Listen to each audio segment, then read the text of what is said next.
네, 오늘부터는 6장 절단에 대해서 공부해 보겠습니다.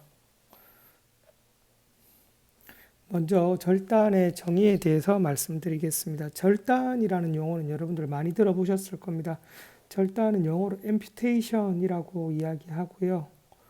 절단은 우리 몸의 일부분을 자르는 것을 이야기합니다. 사지의 일부분을 자르는 것을 이야기하고요.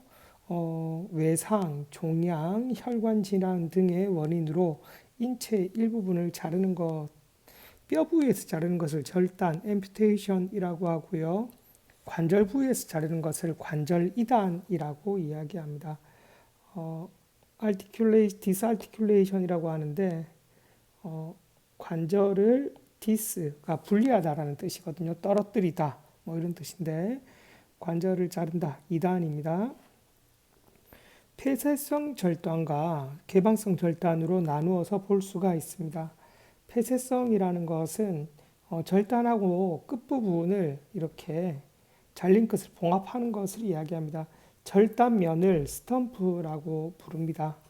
여러분들 그 2학기 때 보조기 실습 수업 때 아마 이런 것들 많이 들으실 수 있을 겁니다.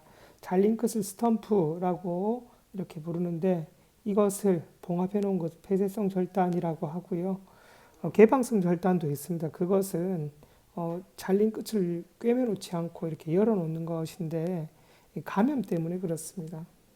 감염이 예를 들어 뭐 골수염이라든지 이런 것들을 계속적으로 치료해야 되는 그런 부분들이 있을 때는 개방성 절단으로 처음엔 했다가 나중에는 폐쇄성으로 절단면을 봉합하고 마무리합니다. 개방성 절단은 감염에 대한 우려로 일정 기간 동안 잘린 끝을 개방하는 것을 이야기합니다. 절단의 원인이 되는 것으로는 외상, 종양, 감염 등 여러 가지가 있습니다. 그 중에서 가장 흔한 것이 말초혈관 손상, 뭐 감염 이런 것으로 볼 수 있겠죠. 감염과 말초혈관 손상으로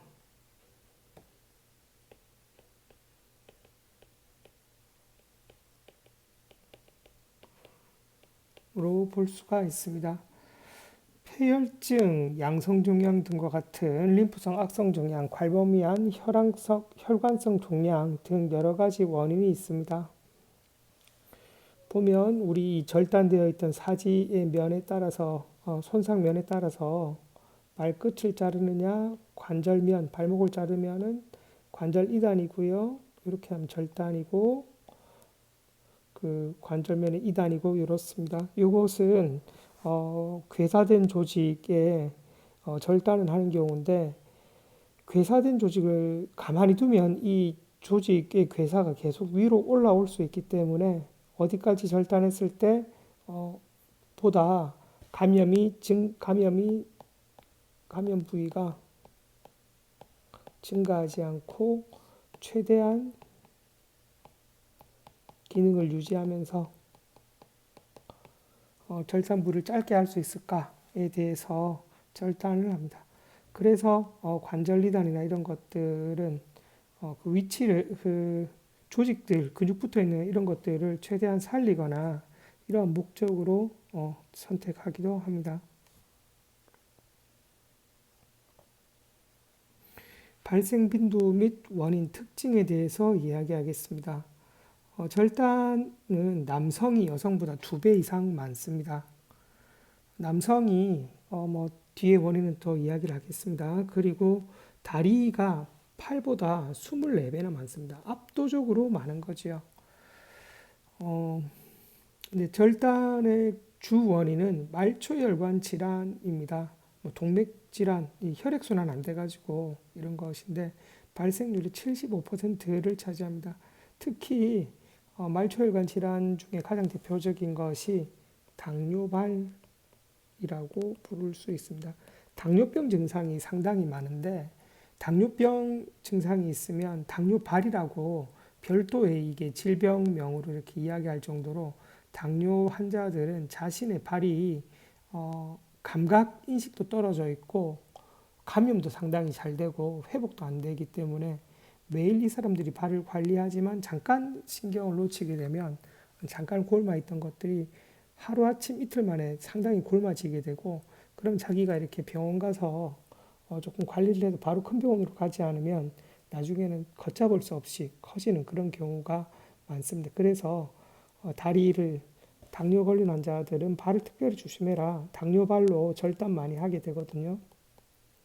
이런 증상이 있고, 그래서 절단의 주 원인, 가장 많은 부위는 다리입니다.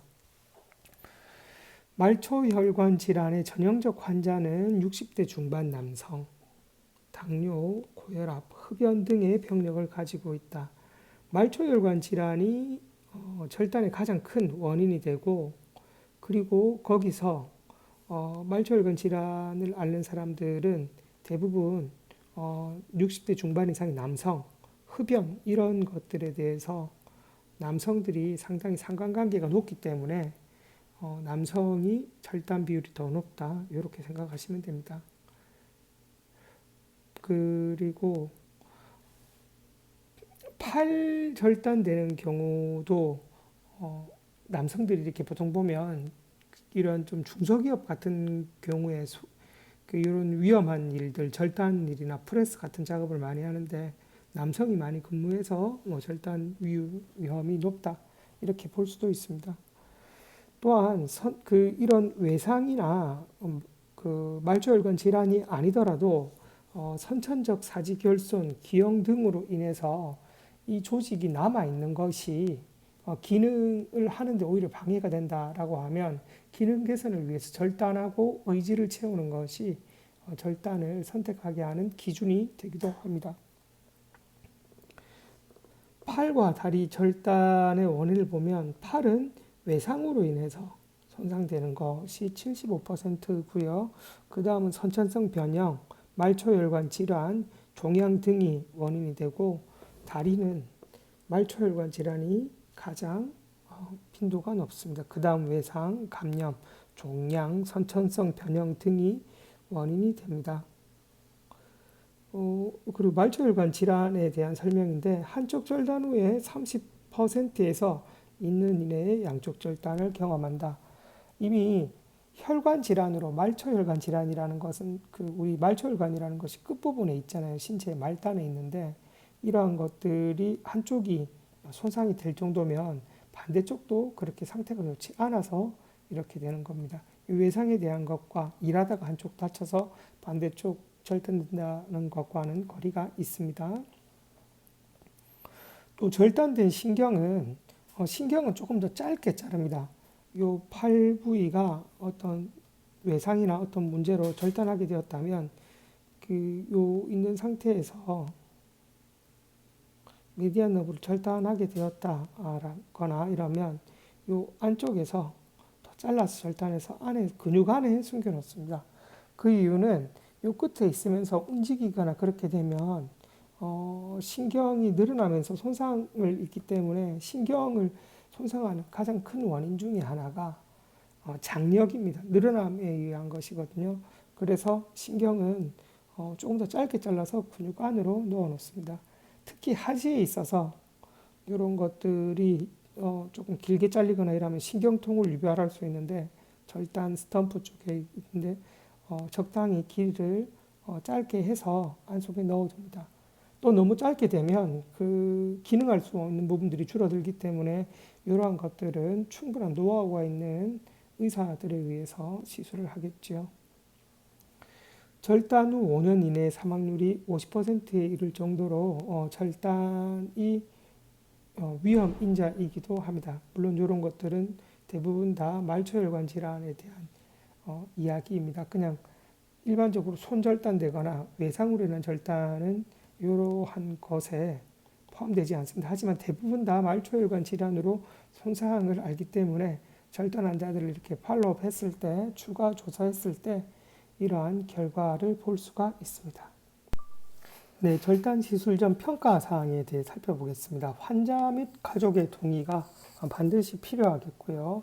만약에 응급 상황이나 어떤 외상 등으로 인해서 환자가 의식을 잃고 병원에 가는 사람이라면 가족의 동의가 반드시 필요하겠죠. 그리고 균형 및 보행 능력, 절단 특히 하지 같은 경우에 이 사람이 절단하기 전에 어느 정도의 근력을 가지고 어떤 정도의 일상생활을 하는지를 파악을 미리 해놔야 됩니다. 그래서 이 사람이 ADL 수준을 파악해서 외출이 어느 정도까지 가능하고 그 뭐 스스로 일상생활에서 화장실 스스로 왔다 갔다 할 수 있는지 이런 것들을 파악을 해야지 절단 후에 물리치료실에서 봤을 때 이 사람이 어디까지 이끌 수 그 일상적인 활동을 할 수 있을까에 대해서 치료적 계획을 세워야 합니다. 내가 문제가 있어서 이 사람이 움직일 수 없는 것이 절단으로 인한 것인지 혹은 원래 이 사람이 할 수 없었던 ADL인지를 미리 판별해야지 치료사가 적절한 치료 계획을 세울 수 있습니다. 환자가 볼 때, 치료사가 처음 봤을 때, 절단 후에 이 사람 요 정도 일상생활을 할 수 있겠어 라고 생각하지만 실제로 일어나서 나서 병원에 수술을 다 하고 환자가 왔을 때 보니까 근력 이런 게 너무 약해서 스스로 서지도 못하고 이런 환자라면 미리 일반적으로 자기가 봤을 때 근력이 있고 설 수 있고 잘 지탱해서 다닐 수 있는 이런 환자들로 봤을 때 치료 고를 세운 것과 다르게 세워야겠죠. 그래야지 환자들을 다시 그 물리치료하면서 일상생활로 돌아보기 위해서 환자를 많이 격려해야 되거든요. 요거 할 수 있습니다. 혼자 화장실 다녀올 수 있고 어디까지 외출할 수 있습니다. 의지차면 이렇게 할 수 있다라는 것을 이야기를 해줘야 되는데 그러기 위해서는 실제로 이런 수술을 하기 전에 이 사람들이 어느 정도까지 일상생활 할 수 있는 건지에 대해서 미리 파악을 해 놓아야 합니다. 만약에 병원이 이런 것들이 안 되어 있고 그냥 의사의 독단적인 판단으로만 이루어진다라고 하면 언젠가 그 의료진들하고 이야기할 수 있을 기회가 있을 때 환자분이 미리 ADL 차트나 이런 것들을 좀 달라고 요구를 하거나 아니면은 그 아침에 실장님이나 이런 분들은 병원에서 이렇게 같이 회진 돌거나 할 때 미리 그런 것들을 좀 파악하거나 아니면 수술 권유 받으러 올 때 물리치료실에서 한번 이 환자분 전체적으로 한번 상태를 보고 싶다라고 요청을 하는 것도 한 가지 방법이 될 수 있습니다. 이런 것들을 미리 요청하고 이야기한다라고 하면 의료진들도 여기에 대해서 크게 반감을 가지지는 않습니다. 그리고 정신적, 심리적인 부분을 고려해야 됩니다. 신체의 부분에 있어서 어디가 잘린다라는 것은 상당한 상실감을 주게 되는 것이죠. 그렇기 때문에 이분들이 좀 소극적이거나 공격적이거나 좀 폐쇄적 성향을 보이더라도 좀 이런 부분들에 대해서 충분히 이해할 수 있어야 합니다. 허혈에 대한 치료가 선행되어야 됩니다. 대부분 절단 환자는 혈액순환, 말초 혈액순환이 안 되어서 문제가 생기는 건데 아까 이야기했듯이 절단된 후에 2년 이내에서 양쪽 절단을 경험하게 된다라고 하니까 허혈 치료가 제대로 되지 않아서 그런 거거든요. 다시 이 사람 일상생활로 돌아가게 되고 보통 이런 경우에 환자분들을 보면 단독으로 생활하시면서 위생 환경이나 영양 환경 등이 이렇게 좋지 않은 분들이 많습니다. 여러분들 저번에 지난 학기 때 김혜 씨와 우리 그 김혜 씨 보건소에서 이렇게 같이 해서 사회적 약자분들 그 물리치료 활동을 나가본 학생들은 아마 좀 보셨을 건데 대부분 다 거동이 어렵고 그런 분들이거든요. 그래서 영양 상태나 이런 것들이 여러분들이 일반적으로 볼 수 있었던 그런 분들과는 판이하게 다릅니다. 하루 종일 식사를 안 하시는 분들도 있고 하루에 그냥 소주만 조금 드시는 분도 있습니다. 우리 같이 그냥 건강하거나 이런 사람들을 볼 때는 고기 이런 거 되게 좋아하는데 이런 분들은 고기 드시라 이러면 좀 비린내 나고 누린내 나서 싫어합니다. 그래서 뭐 두부라도 좀 드시라고 이야기하고 그러한 식습관 이런 것들에 대해서 이야기를 하거든요. 그리고 뭐 위생이나 이런 부분들에 대해서 상당히 좀 뭔가 자포자기한 그런 측면들이 많습니다. 이런 것들이 사실 다 연결되어 있다라고 보면 되는데 그런 것들에 대해서도 치료가 선행되어야 합니다. 이런 부분들은 물리치료사가 할 수 있는 부분도 있고 웬만한 이런 수술하거나 이런 부분들은 좀 큰 병원에서 볼 수 있을 건데 팀워크를 이루고 있습니다. 사회복지사라든지 어, OT 말고, PT 말고 OT도 있고요. 그 말고도 뭐 간호사 뭐 등등등도 많이 있는데 이런 분들과 서로 이야기가 되어서 영양이라든지 허혈에 대한 치료 이런 플랜도 같이 세워야 합니다.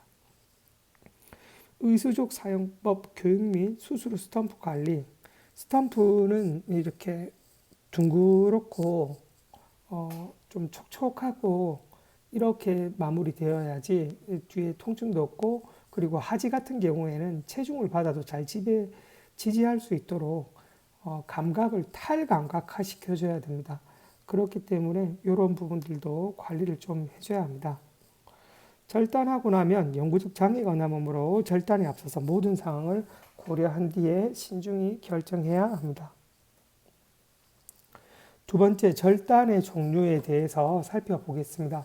첫 번째로는 팔의 절단에 대해서 살펴보겠고, 두 번째는 다리의 절단에 대해서 살펴보겠습니다. 앞서 팔은 외상으로 인해서 손상이 가장 많다라고 이야기를 했습니다. 절단할 때는 재생할 수 있는 조직을 가능한 한 길게 해서 길게 남기는 것이 기능적인 부분에서 중요합니다. 종류는 손절단, 손목관절, 여기에서 절단되는 손목관절 2단, 팔굽발레 절단.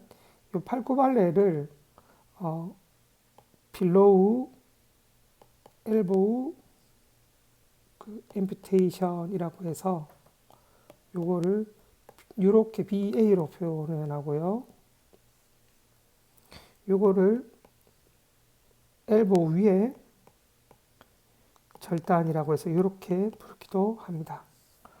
여튼 이런 식으로 돼서 관절에서 자르면 관절 2단이라고 하고 그 중간에 자르면 절단이라고 이렇게 표시를 합니다. 이런 것들의 특징에 대해서 한 가지씩 살펴보겠습니다. 에 대해서 이야기하겠습니다. 손절단에 있어서 중요한 것은 엄지손가락입니다. 엄지손가락은 손의 기능에 있어서 40에서 50%의 기능을 저하합니다. 엄지손가락이 있기 때문에 우리가 두 손으로 대립, 두 개의 손가락 두 개가 닿는 것을 엄지손가락과 맞서는 것을 오포지션 대립이라고 하잖아요. 요거를 통해서 상당히 많은 것들의 손의 기능을 합니다. 잘 살펴보면 잡거나 쥐거나 열쇠를 쥐거나 정밀한 활동을 하는 것은 대부분 엄지손가락이 없으면 하기 힘듭니다. 그래서 엄지손가락은 최대한 남기는 것이 중요합니다. 손가락 수준에서 절단이거나 혹은 손목 손오리뼈에서 절단되는 것들을 통칭해서 손절단이라고 이야기합니다. 손절단의 특징은 먼쪽 노자관절이 위팔뼈에 있는 여기 노자관절이 유지되기 때문에 엎침과 뒤침이 가능합니다. 엎침과 뒤침이 가능한 것이 왜 중요하냐? 우리가 일상생활에서 음식을 먹거나 물을 마시거나 이런 동작을 할 때 상당히 중요한 기능을 합니다. 그리고 손목에서의 굽힘과 펴 기능도 유지되기 때문에 뭐 정교하게 무엇을 먹거나 어떤 동작들, 우리 무엇을 먹는 의식주에서 가장 인간이 가장 살려면 기본적인 것이 의식주 아닙니까? 먹는 것이 가능하다든지 이런 것들은 일상 ADL을 상당히 높은 수준으로 유지할 수 있게 하기 때문에 이러한 이점들이 있습니다. 절단 끝에 탄력, 촉감을 유지해야 됩니다. 손으로는 민감하게 무엇을 잡고 느끼고 이렇게 해야 되잖아요. 다리는 체중을 지탱하고 이동하는 수준이라면 손은 느끼고 해야 하기 때문에 이런 것들을 잘 유지해야 됩니다. 그리고 이러한 것들이 손절단이 되어 있으면은 미용상으로 상당히 보기가 좀 그렇기 때문에 미용성 손으로 해서 이런 의지를 착용하거나, 남성 같은 경우에는 이런 것보다 기능성을 중요시해서 후크 달려서 이렇게 무엇을 짚고 잡을 수 있는 이러한 것들을 주로 많이 착용하긴 합니다. 개인의 일상생활이나 선택에 의해서 이러한 것들을 선택하게 됩니다. 지금은 3D 프린터가 개발이 되어서 이러한 것들이 상당히 많이 개선되었습니다. 예전에는 비용도 엄청나게 비싸고 자가 개인에 대해서 만드는 것이 힘든데 요즘에 3D 프린터가 많이 보급되어서 그리고 이러한 것들이 해가 다르게 달라지고 있어가지고 이러한 두 개의 기능을 다 만족하는 것들도 나오고 있는 상황입니다. 두 번째, 손목 관절에서 절단이 되었을 때 손목 관절 이단에 대해서 보겠습니다. 이것은 물론 손목부에서 절단된 것을 이야기하고요. 손목, 손바닥, 뭐 외상이나 이런 거 입었을 때 이런 것들이 아예 기능을 하지 못할 때 수술을 하기도 합니다. 먼쪽 노자 관절이 남아 있어서 의지 장착 후에 엎침 뒤침이 가능하고요. 여성의 경우에는 손목 관절 절단부 위에서 약간 위에서 절단하는데 그 손목 관절 손목 있는 쪽에 예를 들어서 우리가 앞괴 손상을 받았다라고 생각해 봅시다. 어떤 뭐 교통사고라든지 아니면 상당히 뭐 어떤 무거운 물체가 손에서 눌러져 가지고 손바닥이 완전히 눌러져서 손바닥이 제 기능을 하지 못한다.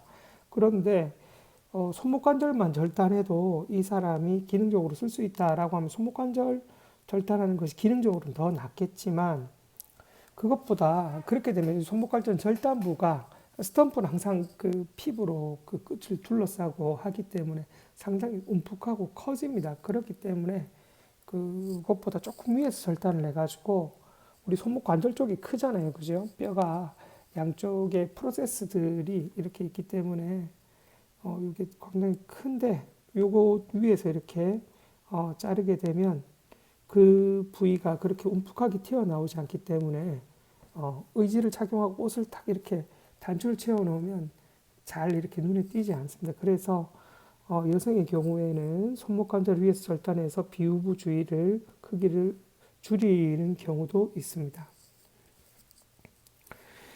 그리고 팔굽 밑 절단, 요거는 절단되는 부위에 따라서 아래팔의 노뼈, 달뼈에서 절단하는 경우 긴 아래팔 절단, 80% 이상 남았을 때 중간 아래팔 절단, 그 50%에서 80% 수준, 그리고 짧은 아래팔, 아주 짧은 아래팔 이런 식으로 해서 절단 분류에 따라서 이렇게 나누어서 구분해서 이야기할 수 있습니다. 하지만 아래팔 의지를 착용하기 위해서는 최소한 3.8에서 5cm 정도는 길이가 돼야지 여기에 의지를 착용하고 소켓을 끼워 가지고 기능적으로 쓸 수가 있습니다. 너무 짧으면 여기서 소켓을 착용하기가 어렵습니다. 팔굽관절 이단, 팔굽관절에서 절단된 경우를 이야기합니다. 이때에는 위팔에 졸린 기능을 쓸 수가 있기 때문에 이러한 기능적 고려를 할 수가 있습니다. 그리고 팔굽 위 절단, 요쯤에서 절단이 된 것을 이야기합니다. 관절 융기 위에서 겨드람 주름 사이의 절단, 긴 위팔 절단, 위팔뼈 길이의 50% 이상을 보존해 있으면 이것이 긴 위팔 절단이라고 부를 수 있습니다. 50%보다 긴 부위에서 잘랐다라고 하면요. 짧은 위팔 절단은 이것보다 위에서 짧게 잘랐으면 짧은 위팔 절단이 되는 겁니다. 30% 이하 보존의 경우에는 어깨 관절 이단과 동일하게 취급합니다. 요 정도 되었을 때는 30%도 안 되게 잘렸을 때는 어깨 관절에 의지에 소켓을 끼울 수가 없습니다. 그래서 기능할 수 없기 때문에 어깨 관절을 이단한 것과 거의 같은 수준으로 기능 수준이 떨어지게 됩니다. 짧은 위팔 절단의 경우에는 어깨 관절의 안쪽 돌림과 가쪽 돌림을 상실하게 됩니다. 어깨 관절 이단과 어깨 가슴 우리 관절 이단, 암이나 심한 손상으로 활용이 불가능한 경우에만 적용을 하게 됩니다. 어깨 관절 이단의 경우에는 그 모든 팔과 손의 기능을 상실하게 되고 어깨 가슴 관절 이단의 경우에는 빗장뼈, 어깨뼈의 부분 또는 전체의 기능의 상실을 경험하게 됩니다.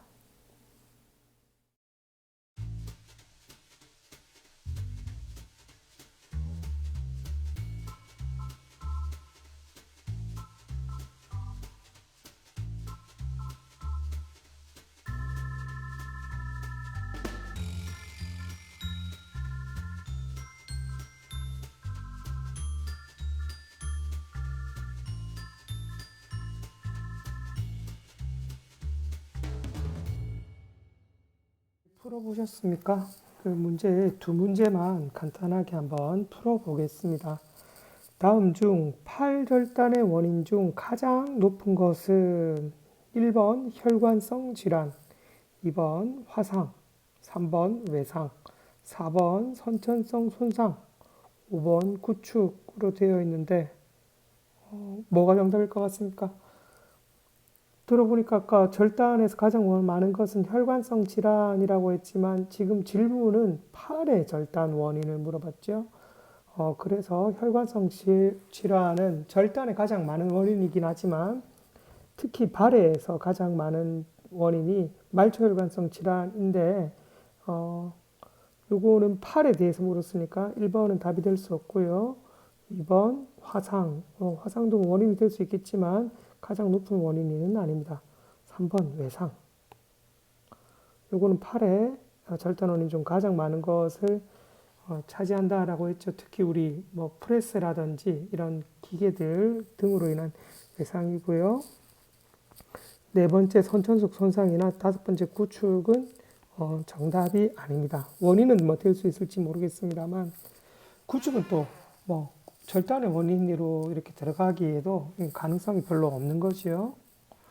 두 번째, 절단의 설명으로 옳은 것은 첫 번째, 절단 환자 비율은 여성이 남성보다 높다. 절단 환자 비율이 여성이 높았습니까? 남성이 높았습니까? 남성이 여성보다 2배 이상 높았습니다. 여성이 2배 이상 높았습니다. 그래서 1번은 아닙니다. 2번은 손의 절단이 발의 절단보다 비율이 높다. 이것도 아닙니다. 손보다 손이 먼저 나왔으니까 발이 훨씬 많죠. 24배나 이렇게 돼야지 비슷한 수준입니다. 발 절단이 훨씬 많습니다. 절단된 부위의 신경은 피부 끝까지 최대한 길게 남겨둔다. 피부 끝에 있으면 어떻게 됩니까? 이런 것들은 계속적으로 신경 끝에서 이렇게 피부에 있으면 자극을 받을 수 있습니다. 특히 우리 발절단이 많다고 했는데 발에 이런 신경 끝이 있으면 신경종이라고 해서 신경이 계속적으로 자극받아서 이게 좀 커집니다. 혈관 끝이 있으면 혈종이 생기고요. 그렇게 되면 통증도 유발하고 발 같은 경우에는 감각이 무뎌져서 체중 지지를 해야 되는데 이것은 너무 통증이 심해서 못 걸어 다닌다라고 하면 우리 재수술까지 고려해야 되는 겁니다. 그래서 이것도 아닙니다. 이거는 짧게 잘라서 근육 안에 넣어둔다라고 이야기를 했습니다. 손목관절 이단의 경우 아래팔의 엎침과 뒷침은 가능하다. 손목관절 이단이니까 손목관절 쪽에서 자른 거잖아요. 아래팔은 그대로 다 남아있죠. 그래서 엎침과 뒷침은 가능하다. 이것은 옳은 말입니다. 팔굽관절 이단의 경우 윗팔의 돌림 기능 사용이 불가능하다. 팔굽관절 이단 같은 경우에는 팔굽관절에서 자른 거잖아요. 윗팔이 그대로 다 이렇게 온전하게 있기 때문에 돌림 기능 사용이 가능합니다. 그래서 정답은 4번입니다. 자, 이번 주는 여기까지 하겠습니다. 수고하셨습니다.